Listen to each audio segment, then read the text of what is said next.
સર્વમંગલ માંગલ્યમ સર્વ કલ્યાણકારકમ પ્રદાનમ સર્વધર્માણમ જૈનમ જયતુ શાસ્ત્રમ નમઃ સમય સારાય સ્વામી સત્યાચકાસતે ચિત્ત સ્વભાવાય ભાવાય સર્વ ભાવાંતર છે. આવે છે અવાજ? હા, મને તો આવે છે બરોબર.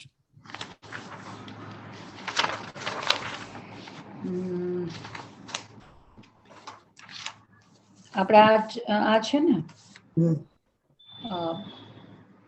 સમયસર ગાથા, બોલે આત્મભાવના. હા,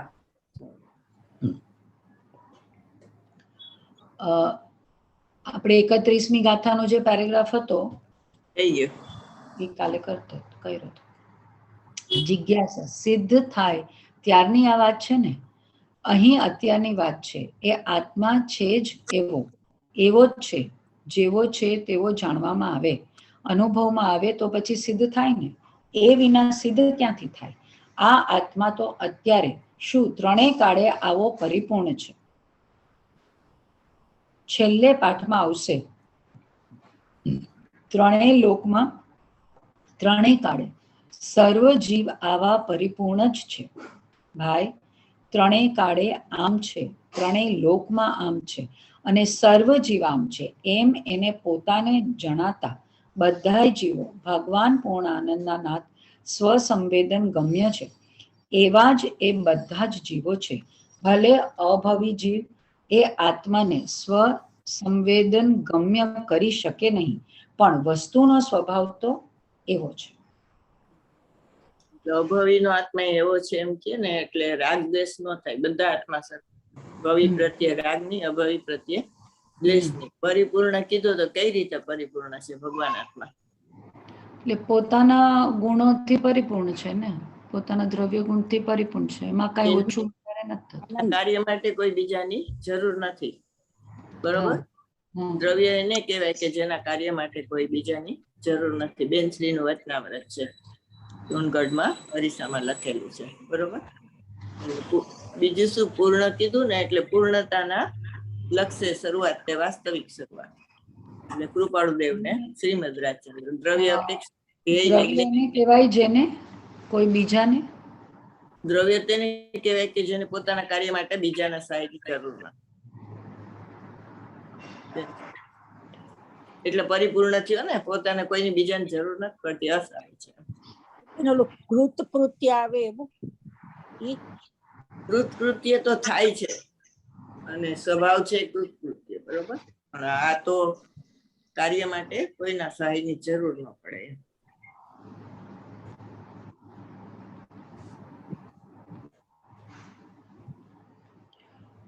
અને કૃપાળુદેવનું છે પૂર્ણતાના લક્ષ્ય વાસ્તવિક શરૂઆત. પૂર્ણતાના લક્ષ્ય શરૂઆત તે વાસ્તવિક શરૂઆત છે. એ જ્ઞેય અપેક્ષા અને ઈ જ વાક્ય ગુરુદેવ ધ્યેય અપેક્ષા એ કહે છે.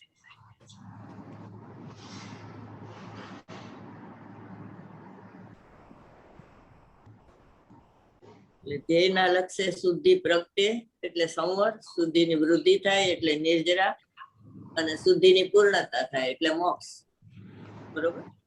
ધ્યેયના લક્ષ્ય સંવર પ્રગટે. સંવર એટલે શુદ્ધિની પ્રગટતા થાય, શુદ્ધિની વૃદ્ધિ અને શુદ્ધિની પૂર્ણતા ધ્યેયના લક્ષ્ય થાય. માટે એમ કીધું કે પૂર્ણતાના લક્ષ્ય શરૂઆત તે વાસ્તવિક શરૂઆત છે. દરેક મુમુક્ષુ છે ને, મુમુક્ષુ નું શું છે કે મોક્ષ પામવું એ એનું અંતિમ ધ્યેય છે. દેવલોકમાં જવું કે પૈસા વાળા થવું કે સુખી થવું કે એવો એનું ધ્યેય નથી. મોક્ષે જવાનું ધ્યેય છે. એટલે ભવના અંત કરવાનું ધ્યેય છે ને, તો ઈ પૂર્ણતા થઈ, ઈ સાધ્ય. જ્યાં સુધી ન થાય ત્યાં સુધી એની સાધ્ય પૂર્ણ નથી. એટલે વચ્ચે વચ્ચે જે સિદ્ધિ મળે ત્યાં અટકવાનું નથી.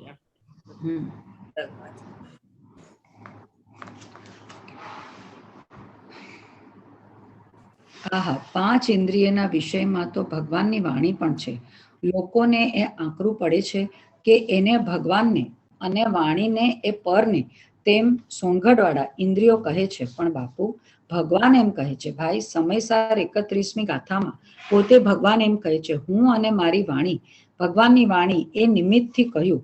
એને તો અમે ઇન્દ્રિય કહીએ છીએ, અને તું છો અનિન્દ્રિય, તો ઇન્દ્રિય દ્વારા અનિન્દ્રિય પમાય એમ હોઈ શકે નહીં. જેમ રાગ દ્વારા વિતરાગ ભાવ ન પમાય એમ ઇન્દ્રિય દ્વારા અનિન્દ્રિય ન પમાય. ઇન્દ્રિય શું કામ કીધું? કારણ કે ભગવાનની વાણીનું લક્ષ્ય કરવા માટે તો 5 કહેવાય ને. આત્મામાં લેવું પડે ને. ભાવેન્દ્રિય છે. ભાવેન્દ્રિયનો વિષય છે ને, એટલે એને ઇન્દ્રિય કહેવાય. જેમ નો કર્મના લક્ષ્ય જ્ઞાન થાય તો એને નો કર્મ કીધું, જ્ઞેયના લક્ષ્ય જ્ઞાન થાય તો એને જ્ઞેય ભાવ કીધું. એમ ઇન્દ્રિયના લક્ષ્ય થાય છે જે ભાવ, જે જાણવામાં આવે છે, તો એને ઇન્દ્રિય કહેવાય. ઇન્દ્રિયના વિષયને કીધું. એટલે ભાવક એટલે દ્રવ્ય કર્મના લક્ષ્ય જે ભાવ થાય એને ભાવક ભાવ કીધું. એટલે રાગ આદિ ભાવ કર્મ. બરોબર? એટલે જેવું કારણ એવું કાર્ય થાય. બરોબર? એટલે પૂતગલ કારણ છે, તો એના લક્ષ્ય જે આત્માની પર્યાય થાય એ પણ પૂતગલ જ કહેવાય. કારણ કે એમાં જ્ઞાન નથી. જ્ઞાન ક્યારે થાય? આત્માના આશ્રય જ્ઞાન થાય. એટલે પૂતગલના લક્ષ્ય જે ભાવ થાય એમાં જ્ઞાન નથી, પોતાને નથી જાણતા અને આત્માને નથી જાણતા. પુણ્ય પાપના ભાવ એમાં ચેતના નથી પ્રસરતી. બરોબર? એને પુણ્ય પાપને જાણનાર ચેતના છે, એટલે ઈ આત્માનો ભાવ છે, અને ઓલો પૂતગલનો ભાવ થઈ ગયો. પૂતગલના લક્ષ્ય થયો માટે એને પૂતગલ કીધું. એને ચિદાભાસ કહેવાય. શું કહેવાય? ચૈતન્યની પર્યાયમાં થાય છે, પણ ચિદાભાસ છે. ચિદ સ્વરૂપ નથી, એટલે જ્ઞાન સ્વરૂપ નથી. ફરીથી કયો તો નો ખબર પડી. ચિદાભાસ નું શું કીધું? ફરીથી કયો. રાગ છે ને જીવની પર્યાયમાં થાય છે ને, એટલે બધા એને જીવના પરિણામ સમજે. રાગ, સુખ, દુઃખ, પુણ્ય, પાપ એ બધા, પણ એ આત્માના લક્ષ્ય ન થાય. એ દ્રવ્ય કર્મના ઉદય થાય ત્યારે એમાં જોડાય તો થાય છે. તો એ પુણ્ય પાપના પરિણામ છે, એ પોતાને જાણતા નથી. એને જાણનાર તો જ્ઞાન છે. આ પુણ્યના ભાવ આવ્યા, પાપના ભાવ આવ્યા, એમ જાણે કોણ? જ્ઞાન જાણે. એટલે એમાં જ્ઞાન પ્રસરતું નથી, એટલે એને લાગે ચેતન્ય જેવા, ચેતનની પર્યાયમાં થાય છે, એટલે એને ચિદાભાસ કહેવાય. જેમ આપણે ઓલું કીધું ને કે નિશ્ચયાભાસી, ઉભયાભાસી, વ્યવહારાભાસી એમ કહી છે ને, એટલે એ નિશ્ચયાભાસીમાં નિશ્ચય નથી હોતો, વ્યવહારાભાસીમાં વ્યવહાર નથી હોતો. અને એમ કે અમે બે માની નિશ્ચય ને વ્યવહાર, તો એને નિશ્ચય ને વ્યવહારનું જેમ જ્ઞાન નથી. એવી રીતે આ ચિદાભાસ છે, કે એમાં લાગે ચેતનના જીવની પર્યાયમાં થાય છે, એટલે પણ ચેતન એમાં નથી, કારણ કે એ પોતાને નથી જાણતા. જેમ પૂતગલ છે એ પોતાને નથી જાણતું. પૂતગલને કોણ જાણે? જીવ જાણે. એમાં આ પણ પોતાને નથી જાણતા, માટે એને જળ કીધા. જળના લક્ષ્ય થાય છે માટે જળ. એમાં ચૈતન્ય પ્રસરતું નથી માટે જળ.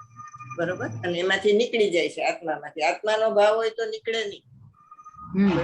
આ લોકો પંચ મહાવ્રત ને બધું પાડે ને, પછી સિદ્ધ થાય ત્યારે પંચ મહાવ્રત પાડવાના ન હોય, કારણ કે અશરીરી થઈ જાય. તો એ લોકો એવું સમજે કે સિદ્ધમાં ચારિત્ર નથી, પણ પંચ મહાવ્રત છે એ આત્માના જ ભાવ નથી, એટલે ઈ ચારિત્ર નથી, એને વ્યવહાર ચારિત્ર કહેવાય. ચારિત્ર તો આત્મામાં ગુણ છે, અને એ આત્મામાં લીનતા થાય એનું નામ ચારિત્ર છે.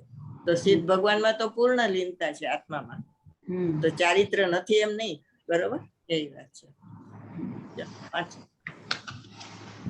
આ એકદમ સાર માખણ છે. આત્માના અંતર અનુભવ અને જ્ઞાન વિના એવા તો અનંતવાર દ્રવ્યલિંગ ધારણ કર્યા, ક્રિયાકાંડો કર્યા, પણ એથી શું? એ તો સંસાર છે. આવો જે પરિપૂર્ણ આત્મા તે 5 ઇન્દ્રિયના વિષયના વ્યાપારથી રહિત છે. ભગવાનની વાણી કાને સાંભળવી અને ભગવાનના રૂપને આંખથી જોવું, એવા ઇન્દ્રિયના વિષયના વ્યાપારથી પ્રભુ આત્મા રહિત છે. આવી વાત છે. જીવોને નવરાશ ન મળે અને પોતાની કઈ ચીજ છે એ સાંભળવા મળે નહીં, સમજવા મળે નહીં. અરે ક્યાં જાય છે? એ ભગવાન આત્મા તો અંદર પરિપૂર્ણ પરમાત્મા છે ભાઈ. તને એ પરિપૂર્ણતાની પ્રતીતિની ખબર નથી. પ્રતીતિ એટલે દેવ, ગુરુ, શાસ્ત્ર ની શ્રદ્ધા એમ નહીં. એ તો ઇન્દ્રિયના વિષય છે. એ ઇન્દ્રિય છે. આત્મા એનાથી પણ પાર છે. એટલે દ્રવ્ય કર્મ ને નો કર્મની અપેક્ષાએ ઇન્દ્રિય જ્ઞાન ને રાગ ને અભ્યંતર પરિણામ કહેવાય, અને નિર્મળ પર્યાયના ભેદો છે એને અભ્યંતર પરિણામ કહેવાય. પણ દ્રવ્યની અપેક્ષા એ બહિર્તત્વ છે. એટલે અભ્યંતર થી અભ્યંતર નું ભેદ જ્ઞાન કરો તો એનો અર્થ શું કે દ્રવ્યની અંદર જે પર્યાય છે એ તો બધી પરલક્ષે થાય છે, એટલે એને નિયમસારમાં બહિર્તત્વ કીધું. ભગવાન આત્માને શુદ્ધ અંતરતત્વ કીધું. બરોબર. એટલે જવ પૂર્વક જવ થાય એટલે જવ આવ્યા હોય તો જવા જ ઉગે, ઘઉં બાજરો એ બધું ન ઉગે. બરોબર. તો ઈ ભગવાન આત્મા છે ને એક સ્વરૂપ છે ને, એટલે એના માટે દાખલો કેવો આપ્યો, એકાક્ષરી, જેમાં કાનો માત્ર મીંડું ન લાગે એવો જવ એમ શબ્દ લીધો, ઘઉં બાજરો દાળ એવો શબ્દ ન લીધો. બરોબર.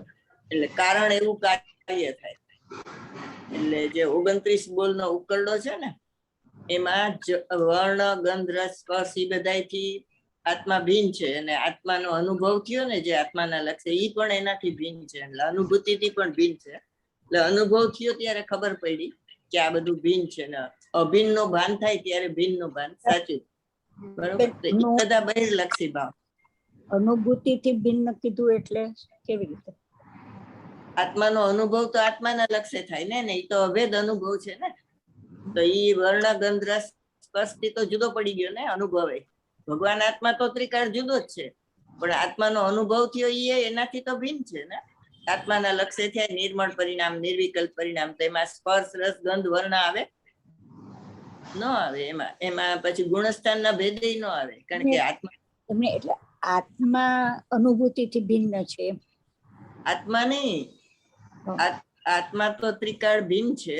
આ બધા 29 બોલનો ઉકરડો કીધો ને એનાથી ત્રિકાળ ભિન્ન છે. હવે આત્માના લક્ષ્ય જે અનુભૂતિ થઈ ને એ અનુભૂતિ આ 29 બોલ થી ભિન્ન છે એમ. આત્માની જે નિર્મળ પર્યાય નિર્વિકલ્પ પ્રગટ થઈ ને ઈ પણ આનાથી ભિન્ન છે. અનુભૂતિ થઈ ત્યારે ખબર પડી કે આત્મા આનાથી ભિન્ન છે, તો ઈ પોતે આત્માના લક્ષ્ય થયા પરિણામ, તો એ આનાથી ભિન્ન છે એમ. ઈ વાત અગત્યની છે. પરિણામન ન થાય તો ક્યાંથી ખબર પડે કે ભિન્ન છે એમ. ભિન્ન ભિન્ન બોલ્યા કરો તો એનાથી કઈ ભિન્નપણું ન ખ્યાલમાં આવે. અભિન્ન નો ખ્યાલ આવે ત્યારે ખબર પડે કે આ બધું ભિન્ન છે એમ. બરોબર. એટલે ખાસ એના માટે ઈ શબ્દ છે. એટલે 68 ગાથામાં જે કીધું ને એ અભ્યંતર પરિણામથી ભેદનાન કીધું. કારણ એવું કાર્ય, કારણ કે એવું દ્રવ્ય કર્મના ઉદયથી થાય છે, તો ઉદયમાં જોડાઈ ગયો તો દ્રવ્ય કર્મ જળ છે, તો એના લક્ષ્ય જે પરિણામ થયા એ પણ જળ કહી દીધું. એટલે ઈ કારણ, તો એનું કાર્ય થયું ગુણસ્થાન ને એ બધા ભેદ કેમ ઉદયથી પડે. મોહ ને યોગ ના છે ને, મોહ ને યોગ થી 14 ગુણસ્થાન ના ભેદ થાય. એટલે પેલું ગુણસ્થાન પહેલેથી ચોથું ગુણસ્થાન દર્શન મોહ ના સદભાવના અભાવના અપેક્ષા, અને પછી 5 થી 12 ગુણસ્થાન ચારિત્ર મોહ ના સદભાવ અભાવની અપેક્ષા, અને 13 ને 14 યોગના કંપન થી. એકમાં યોગનો સદભાવ ને એકના યોગનો કંપનનો અભાવ. એટલે મોહ ને યોગ થી 14 ગુણસ્થાનના ભેદ પડે છે. બરોબર. ઈ જળ છે, તો એના લક્ષ્ય જે આત્માની પર્યાયો થાય એ જળ થઈ દીધી. 13મું ગુણસ્થાન ને જળ કીધું. એવું કેમ કીધું 13મા ગુણસ્થાન ને જળ? હરિયન ભગવાનનો. કારણ કે એ તો ક્ષણિક છે ને, આત્મા ત્રિકાળ એ ટકતો પદાર્થ છે. જેટલું અભેદ પરિણમન છે ને એ આત્મા છે, નિર્મળ અભેદ પરિણમન. અને જેટલો ભેદ પડ્યો ને એ પૂતગલના લક્ષ્ય ભેદ પડે છે ને, એટલે એને જળ કીધું.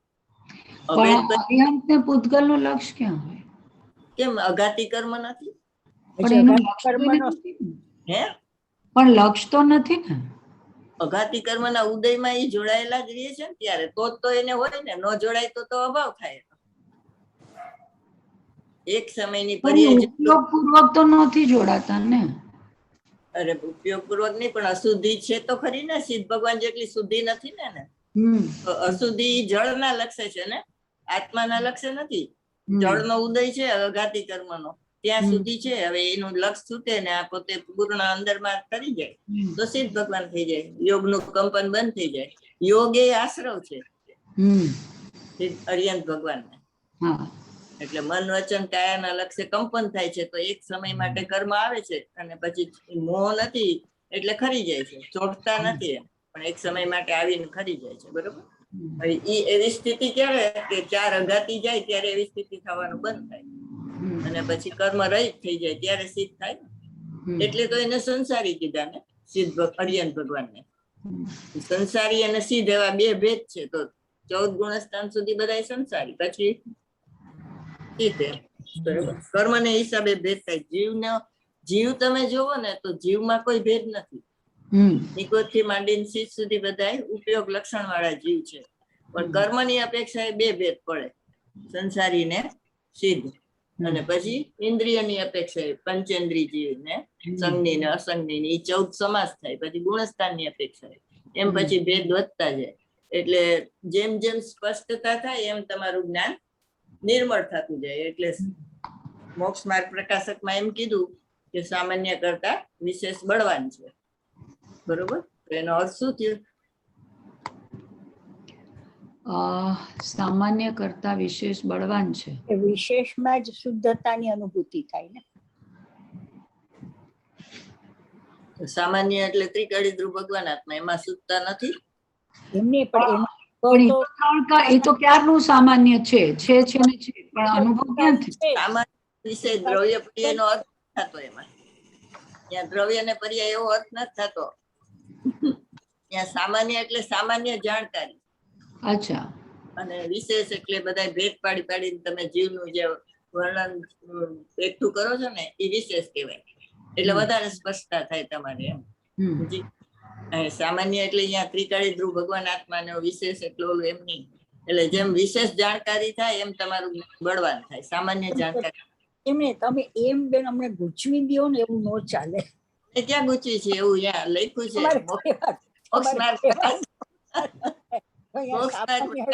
એવું લખ્યું છે. એટલે ગુરુદેવ બધા એનો અર્થ આ જ કરે. સામાન્ય એટલે ત્રિકાળી ધ્રુવ ભગવાન આત્મા અને વિશેષ એટલે પર્યાય. તો વિશેષ પર્યાય થોડી બળવાન છે ભગવાન આત્મા કરતા. એ તો એક સમયની પર્યાય નાશવાન છે. સિદ્ધની પર્યાય નથી એ બળવાન. એવી તો અનંતી પર્યાયના પિંડ ગુણ બળવાન કહેવાય ને, એવા અનંત ગુણ નો પિંડ ભગવાન આત્મા બળવાન કહેવાય. એટલે અહીંયા એવો અર્થ નથી થતો સામાન્ય કરતા વિશેષ બળવાન. એટલે સામાન્યમાં ઘણા બધા અર્થ છે ને.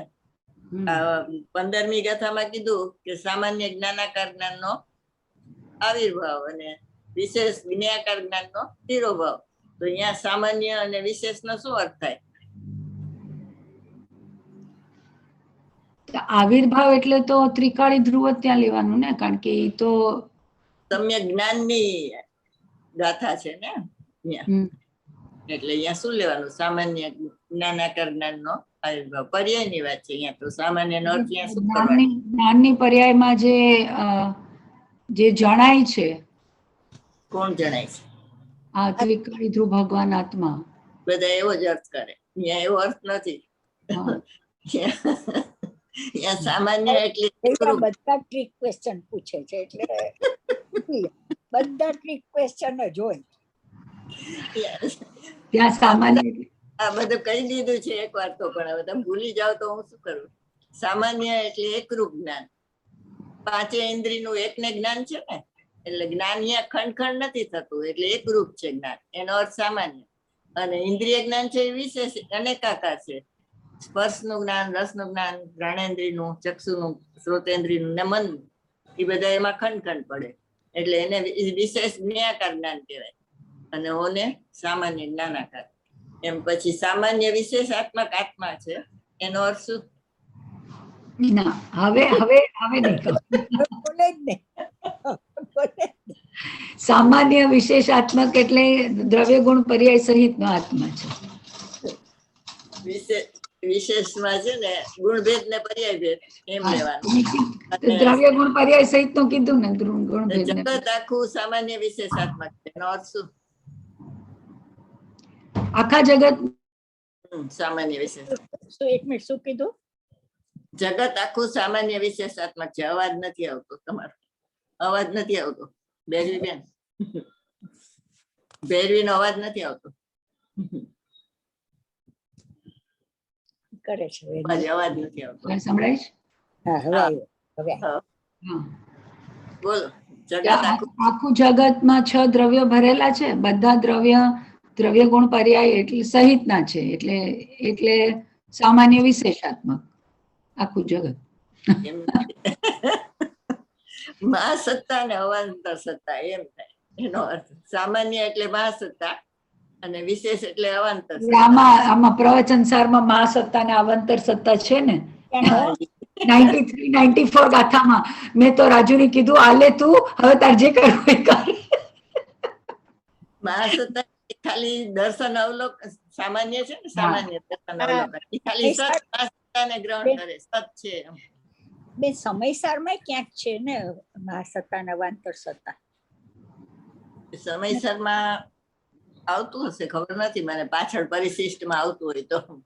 પણ આ પ્રવચન સારમાં તો શબ્દ જાણીતો છે, પ્રવચન સારું મને કઈ ખબર જ નથી મને. તમે જૈન સિદ્ધાંત પ્રવાસિકામાં આવી જાય ને, મહાસત્તા ને અવાંતર હા સત્તા. હા એમાં આવે છે, જૈન સિદ્ધાંત પ્રવેશિકામાં આવે છે. એમાં પાછો એમ ક્રમ પડતો જાય કે એમાં 6 દ્રવ્યને સત તરીકે પકડે દર્શન અવલોકન, એટલે એ મહાસત્તા. પછી જ્ઞાન ને વિષય આપે એટલે 6 ભેદ દ્રવ્યના, તો એ અવાંતર સત્તા. પછી જીવ દ્રવ્ય ને મહાસત્તા કયો તો એના દ્રવ્ય ગુણ પર્યાય એ અવાંતર સત્તા.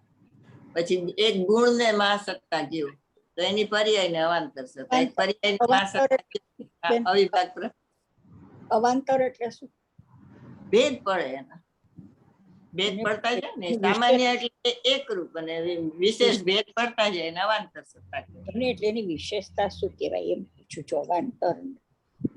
અવાંતર સદ્દ્રવ્ય લક્ષણમાં આપણે કીધું ને, તો દરેક દ્રવ્યનું લક્ષણ સત છે, એટલે એ મહાસત્તા ગ્રહણ કોણ કરે? દર્શન ચેતના. બરોબર, એ કોઈને ભેદ ન પાડે, ખાલી સત અસ્તિત્વ સ્વીકારે બધાય. પછી એમાં ભેદ કોણ પાડે? જ્ઞાન, કે આ જીવ છે, પૂતગલ છે, ધર્માસ્તી અધર્માસ્તી, આકાશ ને કાળ, એવા જે ભેદ પાડ્યા જ્ઞાને, એ અવાંતર સત્તા થઈ ગઈ. હવે એક જીવ, હા ભેદ પાડે ઈ અવાંતર. એટલે મહાસત્તા એટલે એક આખો પદાર્થ છે, એમાં પછી 6 ભેદ પડે, એટલે એ 6 ભેદ છે એ અવાંતર સત્તા થઈ ગઈ એમ. દરેક અલગ અલગ પોતાનું અસ્તિત્વ રાખીને જ રાખ્યા છે ને એમ. પછી એમાં ઉત્પાદિત ધ્રુવ ગુણ પર્યાય દ્રવ્યમ, એવી રીતે એમ અંદર અંદર ભેદ પડતા જાય ને અવાંતર સત્તા કેટલી હોય. હાલો વાંચો. મનોવચન કાય વ્યાપાર, મન વચન કાયના વ્યાપારથી પાર છે. આહા, ભગવાન અંદર શુદ્ધ આનંદ કંદ પ્રભુ, જેના સ્વભાવનો આશ્રય લેતા પર્યાયમાં અતિન્દ્રિય આનંદનો સ્વાદ આવે, એને પ્રતીતિ કહીએ. એ ભગવાન પોતે મન વચન અને કાયાથી તો ભિન્ન છે. તે વાણીથી મળે તેવો નથી, દેહથી મળે તેવો નથી, પણ મનના ભાવથી પણ તે મળે તેવો નથી.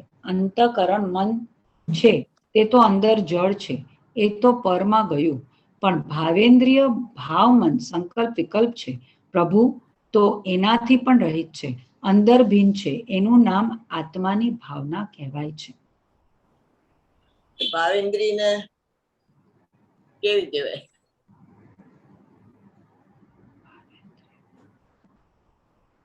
કેવી એટલે અહીંયા ભાવમાન કીધું છે, સંકલ્પ વિકલ્પ. હા, એટલે ઈ ચેતન રૂપ છે કે અચેતન રૂપ છે ભાવેન્દ્રિય? જળ. એટલે જળના લક્ષ્ય થાય એટલા માટે જળ, પણ આમ તો પર્યાય તો આત્માની જ છે ને. દ્રવ્ય મન છે ને એ જળ છે, ને જળ લક્ષ્ય થાય એટલે જળ. બરોબર, પણ અહીંયા દ્રવ્ય મન નથી લખ્યું, ભાવ મન લખ્યું છે ને. આવી ગયું દ્રવ્ય મન, વાંચ્યું તમે? પેલા આવ્યું, પણ અહીંયા જે આવ્યું સંકલ્પ વિકલ્પ. હા, તો ઈ દ્રવ્ય મનના લક્ષ્ય થાય ને, ઈ સંકલ્પ વિકલ્પ. અહીંયા કમળ આકારનું છે ને દ્રવ્ય મન, કે જ્ઞાનમાં ન આવે એવું. બરોબર, એટલે ઈ એના લક્ષ્ય ભાવેન્દ્રિય થાય છે. એટલે આપણે એમ કહીએ ને અહીંયા માથું વિચાર અહીંયા આવ્યા, ત્યાં નથી, અહીંયા આવે છે વિચાર બધા. બરોબર, એટલે ઈ દ્રવ્ય મન છે, જળના લક્ષ્ય થાય છે માટે જળ. કારણ કે એમાં આત્માને જાણવાની તાકાત નથી સંકલ્પ વિકલ્પમાં. અતિન્દ્રિય જ્ઞાન છે એ આત્માને જાણે. ભાવેન્દ્રિય છે એમાં આત્મા એનો વિષય નથી થતો, એટલે એ પોતાને નથી જાણતું ને આત્માને નથી જાણતું, એટલે એને જળ ને અચેતન કીધું. વેદ વિજ્ઞાન સાર છે ને, જે શાસ્ત્ર તે નથી જ્ઞાન, એમાં એને જળ ને અચેતન કીધું ગુરુદેવે. બરોબર, ભાવ કર્મ, દ્રવ્ય કર્મ, નો કર્મ. ભાવ કર્મ પુણ્ય અને પાપ, દયા દાન વ્રત ભક્તિ, એ બધા ભાવ કર્મ. લોકોને આકરું પડે. ભાવ કર્મ એટલે વિકલ્પની વૃત્તિ જે ઉઠે છે તે, ચાહે તો ભગવાનના સ્મરણની, શાસ્ત્ર વાંચનની, શાસ્ત્રને કહેવાની હોય, એ બધી વૃત્તિઓ એ ભાવ કર્મ છે. ભાવ કર્મ એટલે વિકારી પરિણામ, તેનાથી પ્રભુ આત્મા ભિન્ન છે. દ્રવ્ય કર્મ, જળ કર્મ જે જ્ઞાનાવર્ણ્ય આદિ 8 છે તેનાથી તો પ્રભુ અંદર ભિન્ન છે. વસ્તુ છે, અસ્થિ છે, હાજર છે, હયાતી ધરાવે છે એવું જે આત્મતત્વ છે, આત્મતત્વ તે એ જળ કર્મ દ્રવ્ય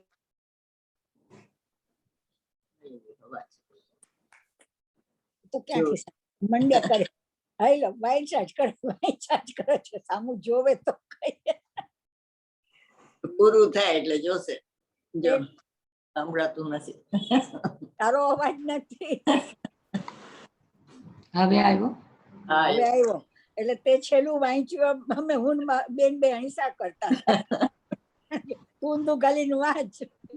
મને શું ખબર પડે, હું તો હું આ જોઉં કે ઓલું જોઉં. વંચાઈ જશે એટલે ઊંચું જોઈશે એટલે ખબર પડશે. ફરીથી વાંચો. દ્રવ્ય કર્મ, ભાવ કર્મ, નો કર્મ થી ભાવ કર્મ, પુણ્ય અને પાપ, દયા, દાન, વ્રત, ભક્તિ એ બધા ભાવ કર્મ લોકોને આકરું પડે. ભાવ કર્મ એટલે વિકલ્પની વૃત્તિ જે ઉઠે છે તે, ચાહે તો ભગવાનના સ્મરણની, શાસ્ત્ર વાંચનની, શાસ્ત્રને કહેવાની હોય, એ બધી વૃત્તિઓ છે તે ભાવ કર્મ છે. ભાવ કર્મ એટલે વિકારી પરિણામ, તેનાથી પ્રભુ આત્મા ભિન્ન છે. દ્રવ્ય કર્મ, જળ કર્મ જે જ્ઞાનાવર્ણ્ય આદિ 8 છે તેનાથી તો પ્રભુ અંદર ભિન્ન છે. વસ્તુ છે, અસ્થિ છે, હાજર છે, હયાતી ધરાવે છે એવું જે આત્મતત્વ તે એ જળ કર્મ દ્રવ્ય કર્મથી ભિન્ન છે. ભાવ કર્મથી ભિન્ન છે એ પહેલા લીધું. હવે કહે છે કે નો કર્મથી ભિન્ન છે. નો કર્મથી એટલે કે શરીર, વાણી, મન આદિ અથવા બીજા બાહ્ય નિમિત્તો એ બધાથી તે પ્રભુ ભિન્ન છે. દ્રવ્ય કર્મ, ભાવ કર્મ, નો કર્મ થી રહિત ભગવાન આત્મા છે એને શું કહેવાય? એને ત્રિકાળી. શુદ્ધ આનંદ. પેલા કળશમાં સમયસારમાં એને સમયસાર કીધું, ધ્યેય રૂપ સમયસાર. અને દ્રવ્ય આપણે કેવું જ્ઞેય રૂપ સમયસાર ક્યાં કીધું?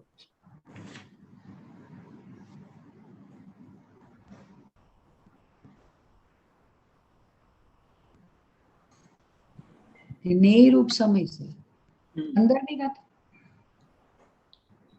પક્ષથી અતિક્રાંત ભાગ્યો તે સમયનો સાર છે. 144 કરતા કર્મની અધિકારની ગાથા છે ને, જ્ઞાન ને દર્શન એને સંજ્ઞા મળે છે એવું છે ને. એટલે સમયસાર નો અર્થ છે ને જ્ઞાન, દર્શન, ચારિત્રણી મોક્ષ માર્ગ થાય. જ્ઞાનની જે એકને સંજ્ઞા મળે.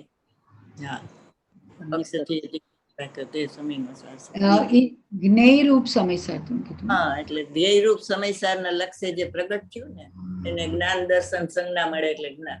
તો એ કેટલામી ગાથા છે? 144 જુઓ તો છે. 144 જોઈ લો.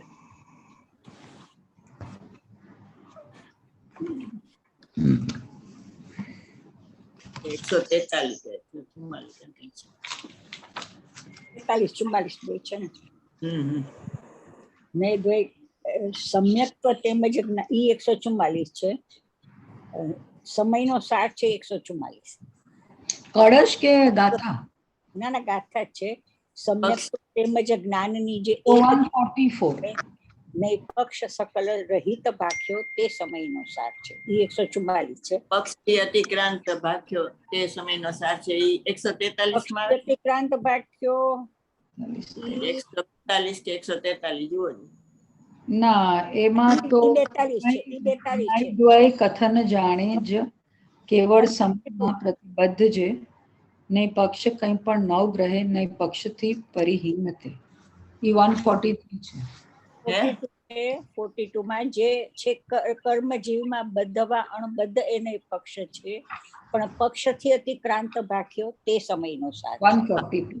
હા, જ્ઞેય રૂપ અધિકાર એટલે નિશ્ચય ને વ્યવહાર ની બે થી અતિક્રાંત. જ્ઞેય રૂપ અધિકાર, જ્ઞેય રૂપ સમયસાર. એ સમયસાર નો અર્થ છે ને સમ્યક દર્શન, જ્ઞાન, ચારિત્રણી મોક્ષ માર્ગ થાય. એટલે સમ એટલે સમ્યક દર્શન, શ્રદ્ધા, અને અય એટલે અતતિ ગચ્છતિ આત્મા એટલે જ્ઞાન એનો અર્થ થાય. જ્ઞાન સમ વત્તા અય વત્તા સાર એમ લખો 3. સમયસાર એટલે સમ વત્તા આય વત્તા સા.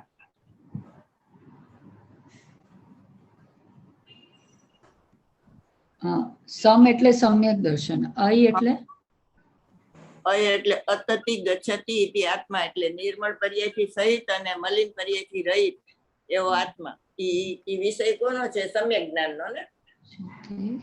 સમ એટલે શું કીધું બેન? સમ્યક દર્શન, શ્રદ્ધા. અતતિ ગચ્છતિ ઇતિ આત્મા ઇતિ આત્મા એટલે નિર્મળ પર્યાયથી સહિત અને મલિન પર્યાયથી રહિત ગચ્છતિ ઈ આત્મા. ઇતિ આત્મા. હા, એટલે એ જ્ઞાનનો વિષય છે, એટલે સમ્યક જ્ઞાન.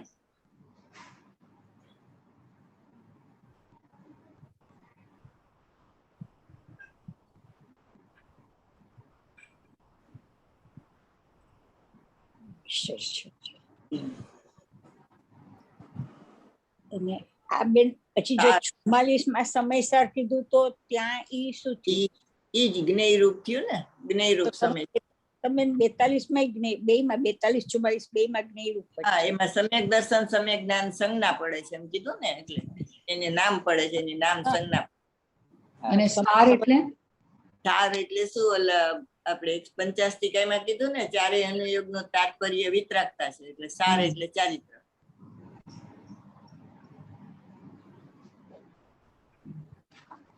આ પરમ અધ્યાત્મ તરંગીણી છે ને, એમાં સમયસરના 7 બોલ કીધા, એમાં 7મો બોલ આ છે, સમ્યક દર્શન જ્ઞાન ચારિત્રણી. 6 તો ઓલા આવી ગયા આપણે, ઈ બરોબર.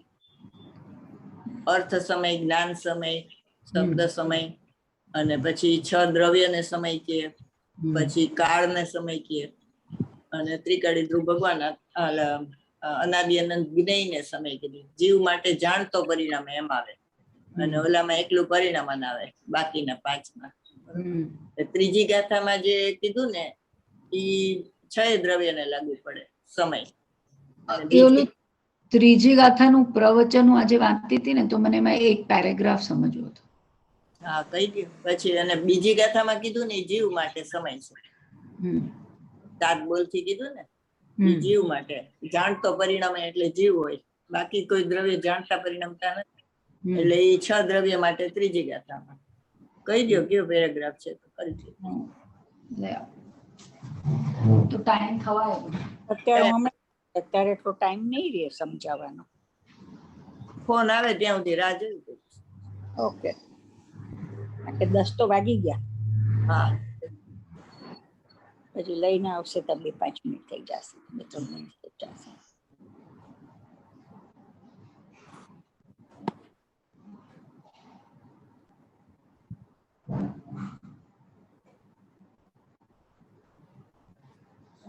સાત બોલ થી સમય કીધો યાદ છે? કીધું ને બધું. આ નહીં, સમય નામના પદાર્થને 7 બોલ થી કીધું બીજી ગાથામાં. તમે ઈ છે ને બેન લખ્યું છે, પણ મોઢે કઈ યાદ નથી. રાખો યાદ. સમય નામના પદાર્થને ઉત્પાદિ ધ્રુવયુક્તમ સત તમારો સ્વાધ્યાય સાંભળી પાછું આ પુસ્તક ખોલીને બધા એમાંથી જોઈ તમારું બધું કરી લખ્યા, બાકી મોઢે યાદ છે. બીજી ગાથામાં ઈ એટલું બસ, પછી મને તમે કયા નહીં પૂછો. બોલવું જોઈએ ને, 7 બોલ પાકા, પણ યાદ નહીં. એમાં તમારે છે ને પ્રવચન સાર નો આખો જ્ઞેય અધિકાર આવી જશે. બીજી ગાથા પાકી કરશો એટલે તમને સમજાઈ જશે. બોલો, ક્યાં યાદ રહેવાનું છે? બધું યાદ રહે, શું નો રહે. ચાલો, એક સમયમાં કેવળ જ્ઞાન લેવાની તાકાત વાળા જીવ છે, અને મને યાદ નો રહે એમ કે તો કલંક લાગે. આ નથી યાદ રહેતું, કેવળ જ્ઞાન આવી જવાનું. કલંક લાગે. કેવળ જ્ઞાન આવી જવાનું, શાસ્ત્ર નથી યાદ રહેતા. ચાલો બોલો. આપડે માસ્તુસ બિન બિન નું જેવું.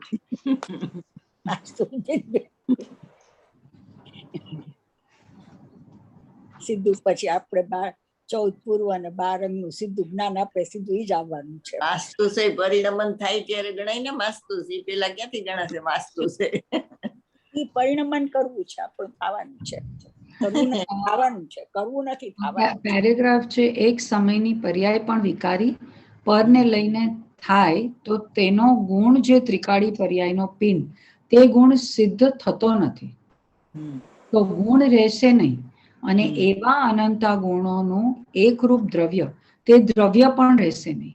જો પરને લઈને થાય, ગજબ વાત છે. ટીકા મારાથી થાય અને કર્મનું બંધન મારાથી થાય અને કર્મનો ઉદય મને રાગ કરાવે, એક સમયે એક ક્ષેત્ર અવગા હોવા છતાં એમ બને તો અનંત અનંત વિશ્વ છે. વિશ્વ એટલે અનંત પદાર્થનો સમૂહ.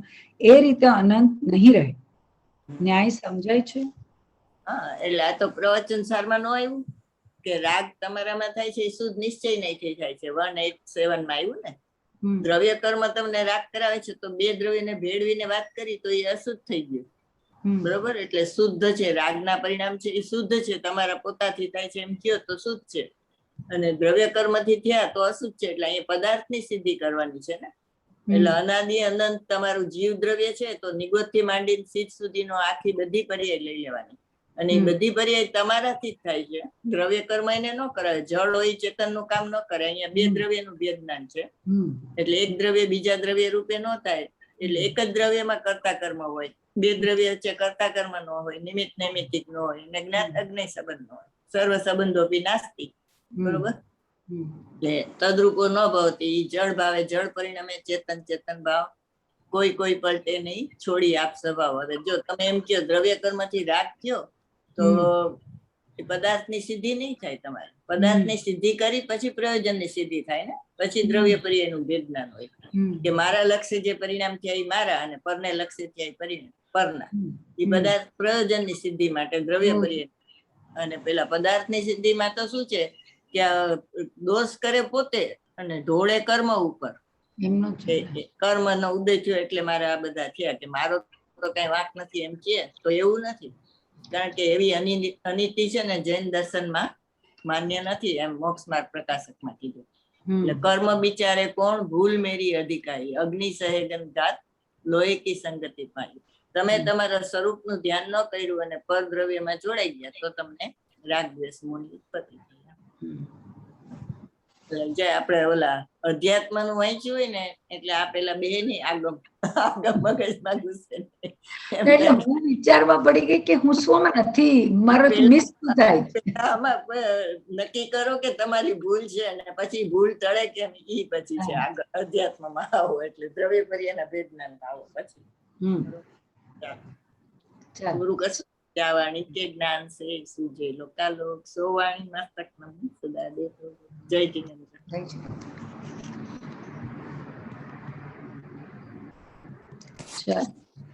મને કેટલા વાગે કીધું આવવાનું? કીધું આવજો 7:30 સુધી આવી જાય.